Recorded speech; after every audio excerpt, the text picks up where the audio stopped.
Do I know if my business idea is good? So I have started many, many businesses. I cannot wait to tell you how you're going to uncover, probably at the time of this video, by the time I'm done, whether your idea is good or not, because you're going to know from a very succinct list of questions I'm going to ask you.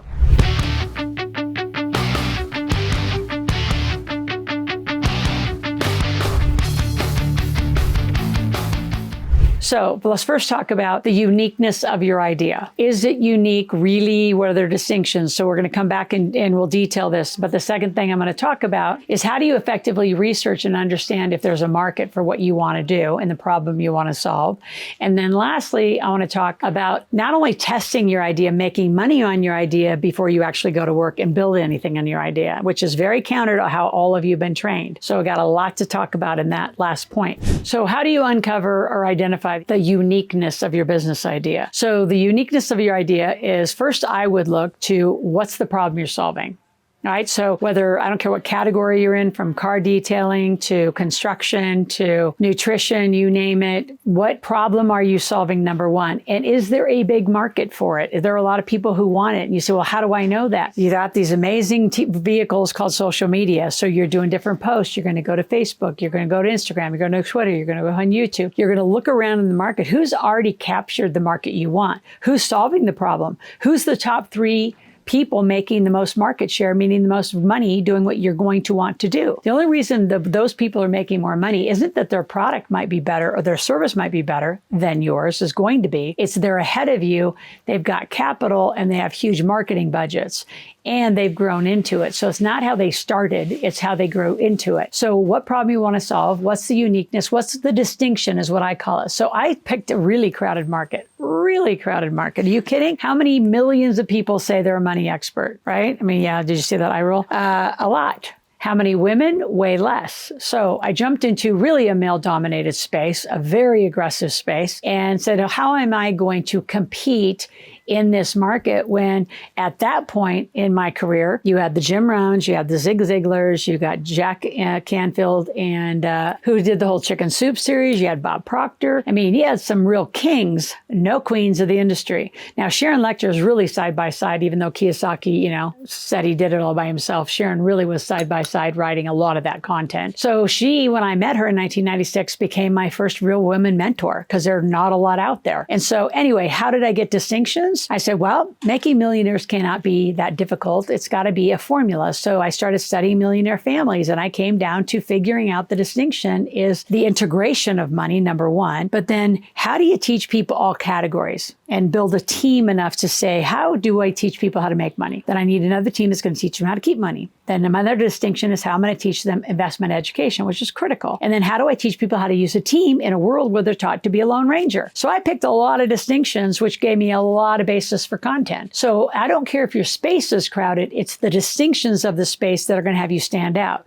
And it's your ability to perform it, right? It's your ability to connect with an audience, to do all the other things I talk about here on the channel. So to stay with you, like, what are your gifts? What are your talents? What are you good at? Not what are you passionate about? Like, oh, I do this really well, but I don't like to do it anymore. I hear that from teachers all the time. Well, I don't want to have a tutoring company. Do you know how easy it is to turn on a tutoring company when you're a teacher in this environment where there isn't a lot of real teaching going on? It is so easy to turn on a tutoring business, for example. So what are your distinctions? Do you do the gifted and talented, or do you do the special needs? Like, where are you going to focus your distinction? Critical that you understand the market, understand the problem, how big is it, and how are you different? How do you effectively research and understand the market? Well, you got to dig in a little bit. Now, depending if you're kind of geo-targeted into a market, here's a real secret, big secret. Very few people know. You can actually buy the buying behavior of a town. And I learned this at a council meeting and a commissioner meeting in one of the local Northern Nevada meetings. I'm not going to tell you where, but anyway, it was fascinating because there was a retail group that was part of the casino saying, I want to buy the MasterCard and Visa buying behavior of this section of zip codes. And I'm like,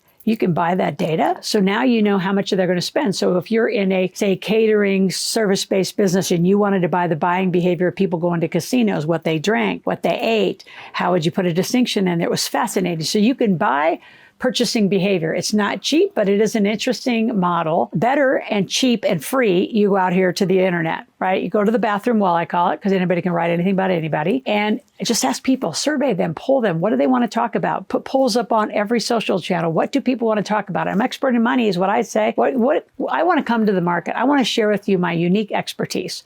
What is it that's not available for you that I could help teach you and fill a gap? So start really looking at where you could fill gaps and research where are the gaps, because you don't want to just go out and blindly do this. The other way, which is a little old school, but I like it because I'm a fan of old bookstores. I still tell my clients that want to write a book, go to the category that if you were going to envision a bookstore, and if you want to figure out how to do it online, you could do it online, go to Amazon or other book, carriers and say, of the areas, if I want to be in the finance category, for example, me, who's out here, who's the bestseller, who stands on the bookshelves for over and over and over, and then grab the first 5 to 10 books that are the top books that have stood the longest. All that research is available on the internet. So who's been a bestseller for weeks and weeks and weeks, months and months and months, and go look through them. Like, what are their content? What's their table of contents? What are they talking about? And then you're going to start looking at the patterns. Like, oh, everybody says there's the top 10 things to do with money. No, there's not top 10 things to do. Depends what you did with your life is where you start. You don't all start with the top 10 things. You start where you got to start based on what you did to yourself. No, there's not 10 things to do. It depends what you did to yourself.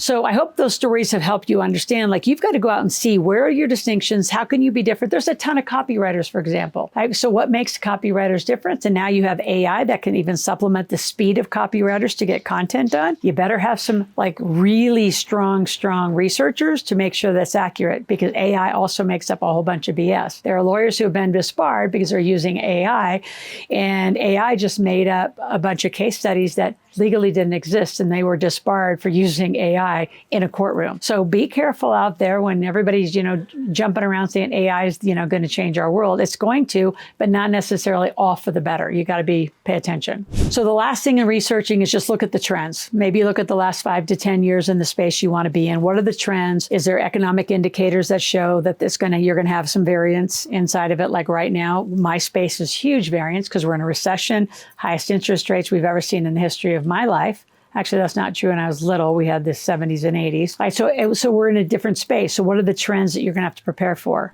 Before I tell you some of the last points that I want to get to, I want you to subscribe to my channel, click that notification button, actually watch my video 5 days a week. I'm not here because I need to just chat. I'm here because I want you to listen and learn. I want you to expand your knowledge base. So as you click the notification button and you're here, I want you to share it with 10 people. And I just want to invite you, if you want to binge watch, you can earn $750 of credit towards new tuition to work with us, because I want you on the channel. I actually want you more knowledgeable when you come into our organization and community. So binge watch 25 hours, give up Netflix. Football's about over, so you don't really have to watch that anymore.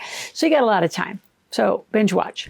Now, the last point, which is really important, of the importance of testing. So again, you're not going to build it and then hope to God they're going to buy it. You're going to go out to the market. You've already been researching. Now start putting out some offers and test it. Are people willing? They just said they want you to do X, Y, Z.